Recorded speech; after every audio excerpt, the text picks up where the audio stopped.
23 साल की लड़की जिस बिल्डिंग में ईंटा ढोने की काम कर रही है और एक दिन ऐसा होता है, ऐसा एक्सीडेंट होता है कि उस जो बिल्डिंग बन रहा है उसका जो मालिक है वो इस लड़की से शादी का प्रपोजल रख देता है। नमस्कार, प्रणाम। मैं दीपक कुमार यादव। कहानी के इस नए एपिसोड में आप सभी का बहुत बहुत स्वागत है। वीडियो को लाइक कर दीजिए और अभी तक अगर आपने हमारे इस चैनल को सब्सक्राइब नहीं किया है तो प्लीज़ चैनल को सब्सक्राइब कर दीजिए। दोस्तों, यह कहानी है दिल्ली शहर का। अभिराज जो कि एक बिल्डर है और इसका काम है कि भाई जो अपार्टमेंट होता है उसको बनाना और फिर लोगों को बेचना। चूँकि अभिराज अभी नया नया लड़का है, 25-26 साल इसका एज है और चूँकि अभिराज के जो पिताजी हैं उनका भी यही काम है, वो भी एक बहुत बड़े बिल्डर हैं। तो चूँकि वो अपने बेटे को एक पूरा जो कार्यभार है वो सौंप दिए हैं कि भाई ये जो एक बिल्डिंग दे देते हैं कि इसको तू अपने मन से, अपने तरीके से, जिस प्रकार से इसको तुम बनाना चाहते हो उस प्रकार से बनाओ। फिर खुद से इंजीनियर से डिज़ाइन करवाता है और फिर इस काम में जो अभिराज है, अभिराज का साथ देने के लिए जिस लड़की से अभिराज की शादी होने वाली थी वो भी साथ देती है। क्योंकि उस लड़की को भी पता है कि ये जो पूरा जो अपार्टमेंट बन रहा है जब ये बन के तैयार हो जाएगा तब हमारी शादी होगी और फिर उसके बाद एक लेखे से हम ही इसके मालकिन होंगे। इस नज़रिए से वो जो लड़की थी सपना, वो अभिराज के साथ आती थी, पूरा जो देख रेख करती थी। शादी लगभग फिक्स था, दोनों एक उसी कैटेगरी के फैमिली से बिलोंग कर रहे थे। अब क्या होता है कि चूँकि जब कोई भी ऐसा काम होता है तो उसमें बहुत प्रकार का काम है।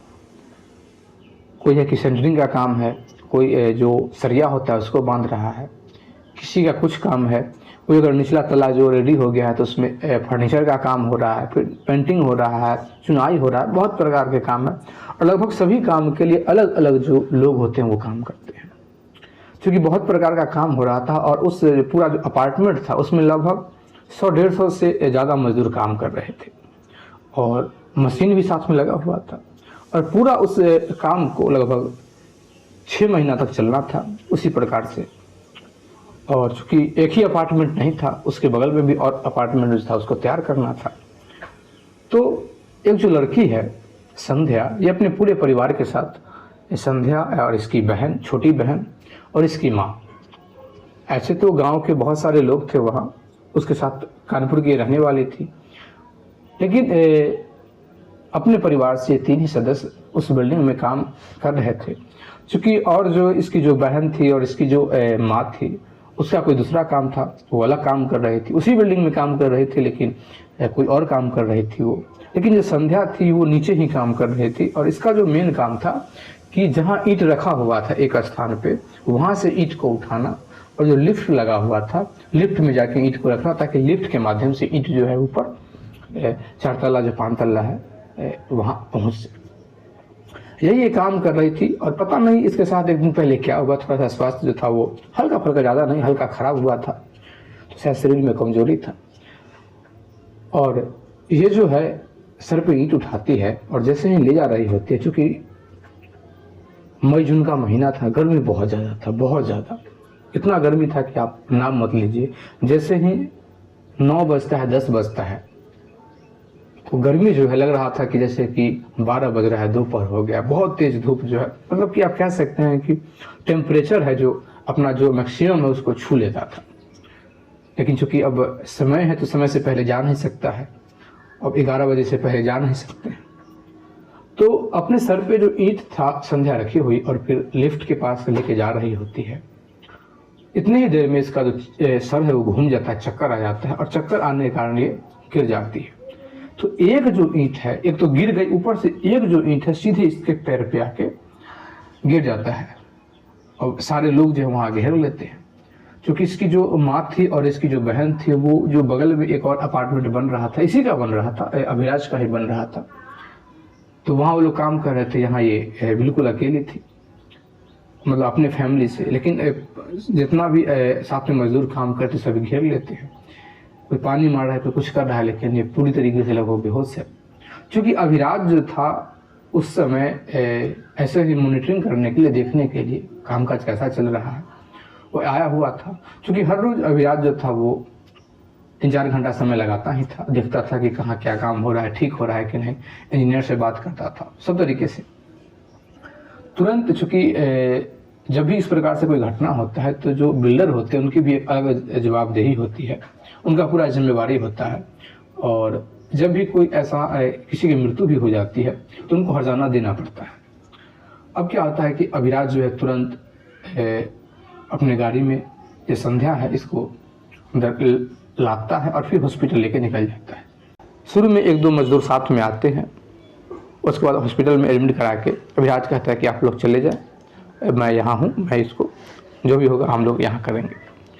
और इतने में क्या होता है कि संध्या की माता और फिर इस संध्या की बहन जो इसको इस बात की खबर होती है कि चक्कर आ गया है, गिर गई है। तो जो मालिक हैं, जो साहब है, वो हॉस्पिटल लेके गए हैं। चूँकि वो भी जाना चाहती है लेकिन उसको उतना पता नहीं मिलता है कि आखिर कहाँ जाना है, लेकिन वो अस्वस्थ थी क्योंकि वो अभिराज के जो बर्ताव था, व्यवहार था, इससे बहुत वो प्रभावित थी, वो बहुत खुश थे। और चूँकि वहाँ जितने भी वर्कर काम कर रहे थे, किसी को ऐसा नहीं लग रहा था कि हम कोई मालिक मुझे देखने आ रहा है। सबको एक समान की दृष्टि से देखता था और सभी से हालचाल जो था, वर्कर जो काम करते थे उन सभी से पूछता था। तो सभी को पता था कि जो जहाँ भी ले गए तो बहुत अच्छे तरीके से ही ले गए होंगे। अब चूँकि जैसे ही एसी गाड़ी में संध्या आती है तो एसी गाड़ी में आने के बाद थोड़ा सा इसका जो माइंड है वो थोड़ा ठीक होता है, थोड़ा आंखें खुलता है इसका, लेकिन कमजोरी तो था ही और गिर गई थी। ऊपर से पैर से खून गिर रहा था क्योंकि ईंट जो था सीधे पैर पे आके लग गया था, पैर पे ही गिर गया था, जो अंगूठा होता है उस पर। तो आप कह सकते हैं कि कुचा जाना, फुकचा जाना, हम बिहारी भाषा में उसको कहें। अब क्या होता है कि हॉस्पिटल में, चूँकि अभिराज जो था बहुत बड़े हॉस्पिटल में लेके गया है, वैसे हॉस्पिटल में संध्या को एडमिट किया है जहाँ की 1 दिन का जो चार्ज है, शायद ये पूरा महीना में अगर वो जितना कमाएगी उतना 1 दिन के बस बेड का चार्ज होगा। अब संध्या को हॉस्पिटल में एडमिट किया जाता है। क्योंकि उस समय भी संध्या जो थी तो मतलब पूरी तरीके से होश में नहीं थी, बस आँख खुला था, बस सब चीज़ नज़ारा देख रही थी, ये देख रही थी कि मैं कहाँ जा रही हूँ। एडमिट होने के बाद इसका जो पैर है, अंगूठा है, इसका वहाँ जांच जो पड़ताल होता है तो पता चलता है कि ईंट लगने से अंगूठे के बगल की जो हड्डी है उसमें फ्रैक्चर आ गया, टूट गया है। और फिर लगभग इसको 1-1.5 महीना रेस्ट करना पड़ेगा, क्योंकि जरा से भी अगर उस पर कोई जोर पड़ता है चलने में भी अभी स्टार्टिंग में, तो फिर समस्या हो जाएगी और फिर सब दिन के लिए जो इसका जो अंगूठा है वो टेढ़ा हो जाएगा, ठीक से जुड़ नहीं पाएगा, ठीक से काम नहीं कर पाएगा। अब चूँकि वहाँ का जितना भी खर्चा था वो सभी अभिराज उठा रहा था। कल होके माता और बहन भी जाती है, अपनी बेटी को देखती है और उस हॉस्पिटल का जो व्यवस्था है उसको जब देखती है तो मतलब आप कह सकते हैं कि जो कभी सपनों में भी उस प्रकार की व्यवस्था सोची नहीं होगी, उस प्रकार से व्यवस्था वो देख रही थी अपने आँखों से। जो बैठने वाला जो गद्दा होता है उसको छूने की भी जिसको सामर्थ्य ना हो, हिम्मत ना हो कि मैं इसको छूं तो कैसे छूं, और उस पर जाके वो बैठ रही है पूरा बढ़िया से। फिर देख के फिर वहाँ से माँ और बहन चली आती है। अभिराज जो है प्रत्येक दिन 2 बार भेंट करने के लिए जाता है। ऐसा नहीं था कि अभिराज को विशेष रूप से इस लड़की से लगाव था इसलिए ऐसा अभिराज कर रहा था। अभिराज का ऐसे स्वभाव भी था कि सभी के साथ उसी प्रकार से व्यवहार करता था। लेकिन हाँ, इतना जरूर है कि इतना जो रिएक्टिव था अभिराज इस लड़की को लेकर, संध्या को लेकर, इसके पीछे एक रीजन था। जब भी अभिराज जो था वो आता था मॉनिटरिंग करने के लिए, देखने के लिए, चूँकि संध्या का जो काम था ये बाहरी का काम था। चूँकि जब भी अभिराज आएगा तो इसको तो देखेगा ही कि बाहर से ईंट रखा हुआ, ईंट को अपने सर पे लाद रही और लेके आ रही है। और बिल्कुल जो संध्या का जो स्वरूप था, सावला, पूरा सावला शरीर था, रंग सावला था, और आप कह सकते हैं कि मतलब शरीर जिसको आप फिट बॉडी कह सकते हैं पूरी तरीके से, और एक अलग प्रकार का मतलब तेज था। और चूंकि जब ईंट अपने सर पे उठाती थी तो जो पसीना चलता था, पसीना गिरता था, पसीना को जब बूंद उसके चेहरे पर होता था तो सुंदरता में और वो चांद ला देता था। और अभिराज था वो छुप के प्रयास जरूर करता था कि हम इस लड़की को देखें। कई बार बातों में इस इस लड़की से बात भी किया था। तो बात जब किया था तो इसका जो बात करने का तरीका भी था संध्या का एक अलग प्रकार से था, पूरे स्वभावशील तरीका से। जब भी अभिराज जो है संध्या से बात किया था तो बहुत आदर और सम्मान के साथ ये रिएक्ट की थी।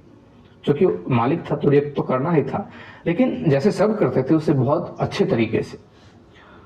और कहीं ना कहीं संध्या जो थी अभिराज के मन में थोड़ा सा अच्छा लगने लगी थी, लेकिन सिर्फ अच्छा लगी थी जैसे कि सभी अच्छे लगते हैं, किसी को कोई देखता है तो अच्छे लगते हैं।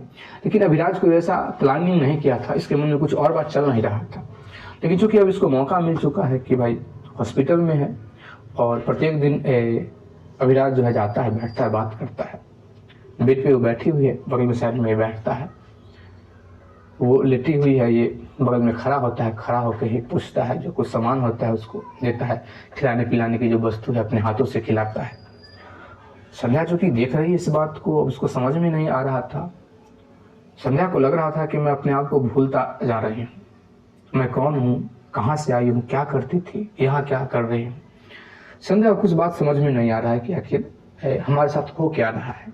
और फिर इतना बड़ा पैसा वाला आदमी मेरा इतना ख्याल रख रहा है, कितना अच्छा आदमी है, मतलब किस प्रकार का इंसान है।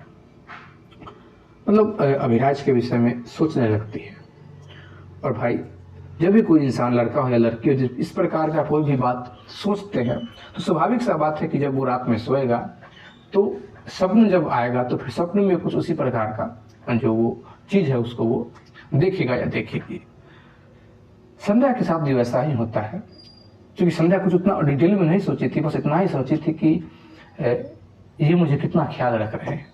संध्या बस वही 23 साल की है और अभिराज जो है वही 26 साल का है। क्योंकि संध्या को पता था कि अभिराज जो है एक लड़की के साथ बराबर यहाँ आता है देखने के लिए और वो इसकी मंगेतर है, इससे शादी होने वाली है। लेकिन चूंकि इतना जब ख्याल रख रहा था, स्वाभाविक है उसके विषय में कुछ सोचे।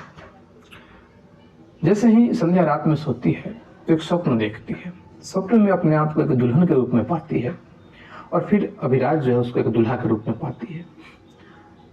थोड़ा समय बाद जब नींद खुलता है तो अपने बारे में सोच के, अपने आप को देख के थोड़ा हंसती है, मुस्कुराती है, जैसे कि खुद से ही मजाक कर रही है कि पता नहीं, मतलब सपना भी होता है, कुछ का कुछ दिखा देता है, कुछ का कुछ जो ख्याल है वो मन में भर देता है। लेकिन जैसे ही सुबह होता है अभिराज वहाँ पहुँचता है। अभिराज का जो कुछ फल फूल था, जूस था, वो लेके गया हुआ था। क्योंकि घाव भी था और उस पर से प्लास्टर भी करना था उसको, कि घाव पहले ठीक हो फिर प्लास्टर होगा। तो हॉस्पिटल, जब तक घाव ठीक नहीं होता है तब तक हॉस्पिटल में ही उसको रहना है। घाव ठीक हुआ तभी तो प्लास्टर करके उसको भेज दिया जाएगा। अब क्या होता है कि अभिराज जो है जब जाता है, जिस प्रकार से सेवा भक्ति करता है, मतलब ये सब भूल के कि ये कौन है, एक मजदूर है मामूली, में मालिक हूँ, ये सब भूल के जैसे कि एक पारिवारिक सदस्य हो। और जो स्वप्न देखी थी संध्या ने, चूंकि अपने आप को इस चीज से हटाई थी कि ये स्वप्न था, लेकिन अभिराज का जो एक्टिविटी था आज, ये देख के संध्या जो है, इसका जो विश्वास था, इसके मन में जो बात चल रहा था, परिपक्व होता जा रहा था। और शायद वो उसी प्रकार से कुछ भाव देने लगे थे। अगर वो मुस्कुरा के अभिराज जो है बोलता है तो पहले तो डर डर के बोलती थी, सक पका के, लेकिन आज जो रिएक्ट कर रही, जवाब दे रही, बहुत ही मुस्कुरा के दे रही है, बहुत ही। ये बात अभिराज को बहुत अच्छा लगता है। अभिराज को लगता है कि शायद मैं जो कहना इसको चाह रहा हूँ शायद ये समझ रही है। क्योंकि अभिराज के मन में भी इसके प्रति बहुत बात चलने लगा था और अभिराज भी इसके विषय में सोचने लगा था। और यहाँ तक कि अभिराज हर रोज सपन देख रहा था इसके विषय में। एक लड़की है जिसको मैं हॉस्पिटल में लेके जा रहा हूँ, उसके साथ घूम रहा हूँ, जो भी चीज़ वो अपनी जो मंगेतर थी उसके साथ वो कर रहा था, घूम रहा था, बात कर रहा था, वो सारा चीज़ संध्या के साथ हो रहा था। अभिराज और संध्या है, दोनों आपस में बात कर चुके थे, मन ही मन, खुल के नहीं किए थे, लेकिन शायद अंदर ही अंदर दोनों को लग रहा था कि जो हम चाह रहे हैं वही ये सामने वाला व्यक्ति चाह रहा है। समय पुरता है, घाव छूट जाता है। और फिर चूँकि नाम काटना था तो संध्या के माता और संध्या की जो बहन है वो भी आती है। अब संध्या को वहाँ से लेके जाना है, चूँकि अब रहेगी कहाँ। चूँकि संध्या जो रहती थी, चाहे जितने भी वहाँ मजदूर काम कर रहे थे, वो जहाँ काम हो रहा था उसके तीसरे तल्ले पे सभी रहते थे। वहाँ पूरा व्यवस्था नॉर्मली जो होता है ऐसे खुले में बना हुआ था कि महिला एक अलग फ्लोर पे रहती है और पुरुष जो है वो अलग फ्लोर पे रहता है, पूरा बनाया हुआ था सिस्टम। अब चूँकि संध्या रहेगी तो कहाँ रहेगी, तो संध्या के माँ कहती है कि ऐसा है तो इसको हम लेके घर चले जाते हैं, कानपुर चले जाते हैं, फिर हम लोग वहाँ से आएंगे। फिर अभिराज एक बात कहता है, क्योंकि अभिराज अपने से दूर संध्या को नहीं करना चाहता था, और जहाँ संध्या की माँ रहती है वहाँ ये संध्या जा नहीं सकती है। तीसरे तल्ले पे चढ़ना है, फिर बाथरूम के नीचे आना है, बहुत ऐसा परेशानी है। तब अभिराज कहता है कि अगर आप बुरा न माने तो संध्या को आप मेरे साथ छोड़ सकते हैं। जो अपार्टमेंट बन रहा है तो उस अपार्टमेंट में काम करने वाले बहुत ऐसे जो मैनेजर हैं, देखभाल करने वाले हैं, कुछ महिलाएं भी है, वो हमारे साथ रहती है, हमारे फ्लैट में रहती है। बहुत बड़ा मेरा फ्लैट है बगल में, और वहाँ इसको हम रख सकते हैं ताकि किसी प्रकार का कोई दिक्कत नहीं होगा। और फिर इसको देख रेख करने के लिए वहाँ और भी महिलाएं हैं, ताकि आपको भी कोई प्रकार का डिस्टर्बेंस नहीं हो, आप आराम से फ्री से काम कर पाएंगे। और ये आपके साथ रहती है तो फिर आप डिस्टर्ब हो जाएंगे। तो संध्या की माँ भी देखती है कि चलो ये भी ठीक है, और चूँकि गरीब है, इसको लग रहा था कि भाई अगर यहाँ इनके साथ रहेगी तो फिर हमें 1 रुपया खर्च करना नहीं पड़ेगा, और लड़की वाला बात है, और बहुत बड़े हॉस्पिटल से इसका इलाज हुआ है, फिर वहाँ चेकअप होगा। अगर हम घर लेके जाते हैं तो फिर एक नॉर्मल सा कोई हॉस्पिटल में चेकअप कराना होगा। तो यही सब दृष्टि सोच के और संध्या की जो माँ है वो इजाज़त दे देती है कि ठीक है, आप जैसा उचित समझे वैसा इसको करिए, ये आपकी जिम्मेदारी है। अब क्या होता है कि अभिराज जो है संध्या को लेकर सीधे अपने फ्लैट पर लेके चले आता है। वहाँ 2-3 महिलाएं थी, वो काम कर रही थी, खाना बनाने वाली अलग थी, और भी कुछ जो वहाँ काम करने वाले जो लोग थे वो भी वहाँ रह रहे थे। अब क्या होता है कि अभिराज जो है बहुत ही ज़्यादा मतलब इतना देखभाल करता है, बात करने का इस प्रकार से तरीका है कि एक दिन संध्या जो है वो साहब साहब कह रही थी, तो अभिराज कह देता है कि जब तुम मुझे साहब कहती हो तो मुझे अच्छा नहीं लगता है। ऐसे सारे मजदूर मुझे साहब कहते हैं, सभी लोग मुझे साहब कहते हैं, चलो ठीक है, वहाँ मुझे कोई दिक्कत नहीं है, लेकिन पता नहीं कि तुम मुझे साहब कहती हो तो मुझे अच्छा नहीं लगता है, तुम मुझे नाम से बुला, मुझे बहुत अच्छा लगेगा। अब क्या होता है कि संध्या जो है इस बात जब सुनती है, चूँकि संध्या कुछ सिनेमा देख चुकी थी, कुछ कहानी सुन चुकी थी, वो भी एक जवान लड़की है, उसके पास भी दिल है, वो भी भावना को समझती है, तो पूरा अपने तरीके से क्लियर थी कि आखिर साहब के मन में क्या है, अभिराज के मन में क्या है। फिर न चाहते हुए संध्या को मजबूरी में अभिराज को इसके नाम लेके बुलाना पड़ता है, क्योंकि वहाँ दोनों अकेले नहीं रहते थे, और भी महिलाएं वहाँ रहती थी, और भी जो वहाँ काम करने वाले लोग थे वो रहते थे। एक दिन क्या होता है कि अभिराज की जो गर्लफ्रेंड है वो वहाँ जाती है, गर्लफ्रेंड कहिए या मंगेतर कहिए, वो जाती है। जब इसको देखती तो इसके बारे में, चूँकि अभिराज अभी तक बताया नहीं था, और लगभग 10 दिन ऐसा बीत चुका था, मिलने भी जाता था तो अकेले जाता था। तो जब सपना को पता चलता है, सपना जो कि इसकी मंगेतर है अभिराज की, तो वो जो वहाँ 2-3 महिला काम कर रही थी उससे बात करती है। और महिलाओं में तो एक दूसरे के प्रति द्वेष तो भावना होता ही है, क्योंकि जो महिलाएं पहले से काम कर रही थी उसको पता है कि मैं इससे सीनियर हूँ, सीनियर के मतलब कि मैं इससे श्रेष्ठ हूँ, बड़ी हूँ, क्योंकि एक मामूली सी ईंट ढोने वाली लड़की है और कहाँ मैं इनके घर में काम करने वाली हूँ। तो थोड़ा सा एक चीज़ का अंतर है, और वो उसको सेवा करना पड़ रहा है। और एक चीज़ और वो देख रही थी कि वो साहब साहब कह रही, जी हजूरी कर रही है और ये नाम लेके बुला रही है, थोड़ा उसको अजीब लग रहा था। और वो सपना को सारी बात बता देती है कि मैडम मुझे कुछ गलत लग रहा है, आप जल्दी से कंट्रोल कीजिए, नहीं तो हाथ से बहुत आगे साहब जो है वो निकल जाएंगे। अब ये बात का खबर जो है धीरे धीरे सभी को होने लगा। तब वहाँ जो कर्मचारी, इंजीनियर जो काम कर रहे थे, मैनेजर, सभी लोग अंदर ही अंदर जानने लगे थे कि आखिर दोनों के बीच में कुछ तो चल रहा है। लेकिन होता है कि बात कुछ होता है और बढ़ के बहुत आगे जो बात है वो चला जाता है। अब जो वहाँ अपार्टमेंट बन रहा था वहाँ पूरी तरीके से ये बात फैल जाता है कि साहब जो है वो जो लड़की काम कर रही थी इसको अपने घर पे रख रखा है और सेवा करने के लिए नहीं, अपनी सेवा करने के लिए रख रखा है। धीरे धीरे बात जो है फैलने लगता है, वहाँ एक कान से दो कान, दो कान से तीन कान। लेकिन ऐसा होता है, सब जगह होता है कि घर का अगर कोई मैटर हो, आपके घर का कोई अगर मैटर हो, तो आपको सबसे बाद में पता चलता है, पूरे गांव को पहले पता चल जाता है। अब ये बात अभी तक संध्या की माँ को और संध्या की बहन को पता नहीं था। बाद बाकी वहाँ जितने भी काम कर रहे थे सभी को पता था, और बात ही बात में सभी संध्या की माँ से बात करते थे। इसको लगता था कि मेरी तारीफ कर रहे हैं, मुझे जो साहब के साथ रिलेशन जोड़ रहे हैं, ऐसा जोड़ रहे थे कि आप तो उनके अब बहुत नज़दीकी आदमी हो गए हैं, इस प्रकार से। लेकिन सारे लोग मजाक कर रहे थे, उपहास कर रहे थे, लेकिन संध्या की माँ को लग रहा था कि सब मुझे समान की दृष्टि से देख रहे हैं, इस बात को समझ नहीं रहे थे, जान नहीं रहे थे। लेकिन एक दिन क्या होता है कि इधर सपना जो है, सपना इस चीज़ को बर्दाश्त नहीं कर पाती है।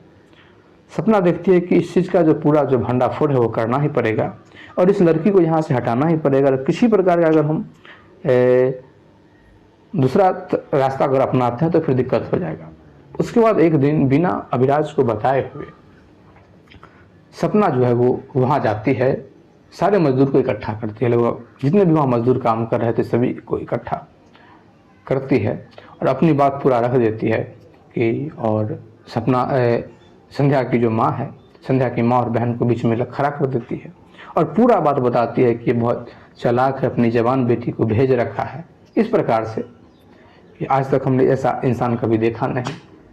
इस बात का खबर एक जो वहाँ काम करने वाला लड़का था, वो चूँकि अभिराज के साथ काम तो करता था, लेकिन अभिराज से उसका एक दोस्ती का मतलब रिलेशन था।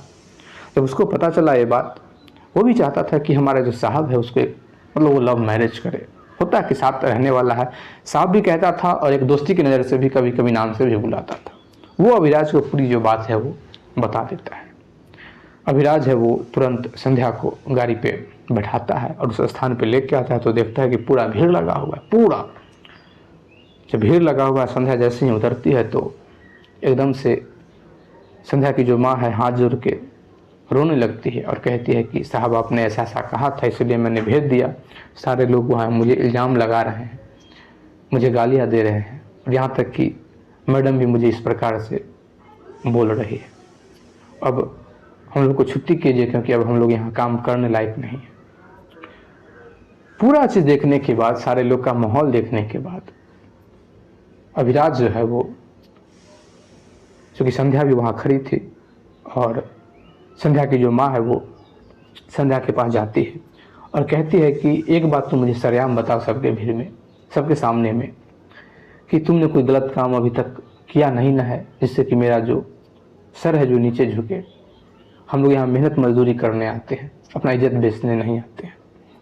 ये तो हमारी मजबूरी है, तुम्हारे साथ ऐसा घटना घटा जिसके साथ वहाँ रहना पड़ा, तुम अपने मुँह से एक बार बता दो ताकि मुझे फर्क नहीं पड़ेगा कि लोग मुझे क्या कह रहे हैं। संध्या रोने लगती है, कुछ नहीं बोलती है, एकदम से माँ से लिपट जाती है।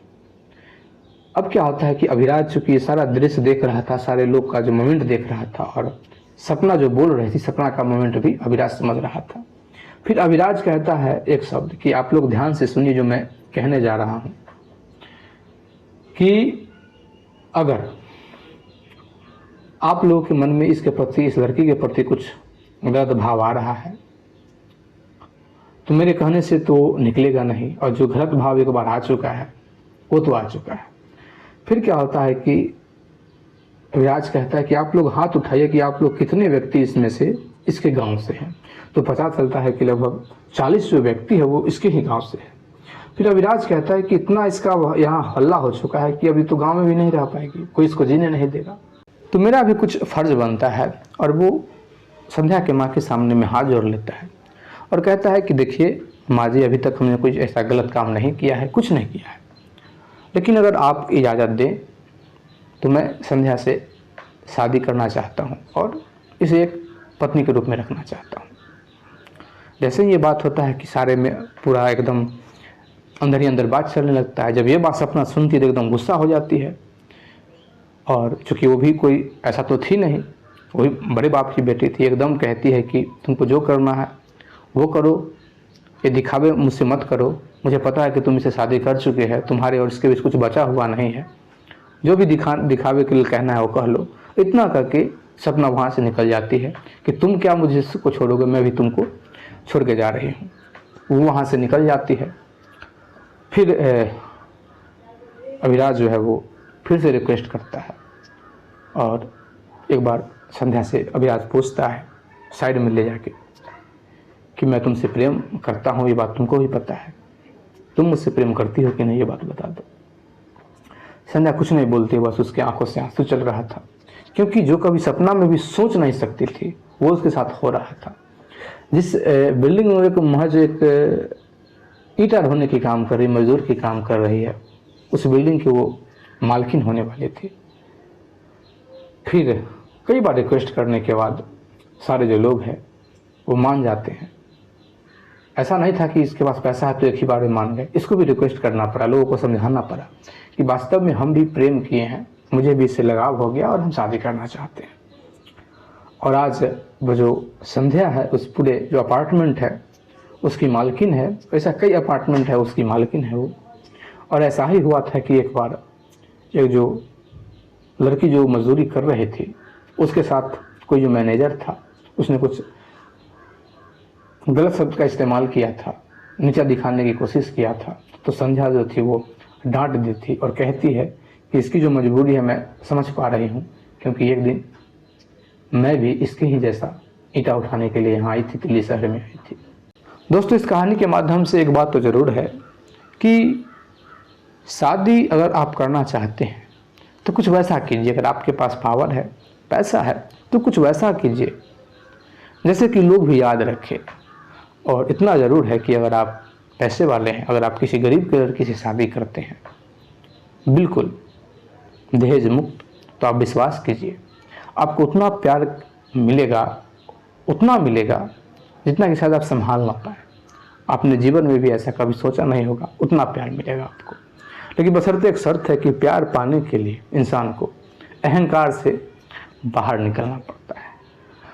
अगर आप अपने अंदर से अहंकार को बाहर निकाल दिए हैं तो फिर ऐसा कुछ करना भी नहीं पड़ेगा, ऑटोमेटिक आपके साथ भी ऐसा कोई घटना घट जाएगा जो कि आपका भी जो कहानी है वो एक इतिहास बन के लोगों के सामने में चलाएगा।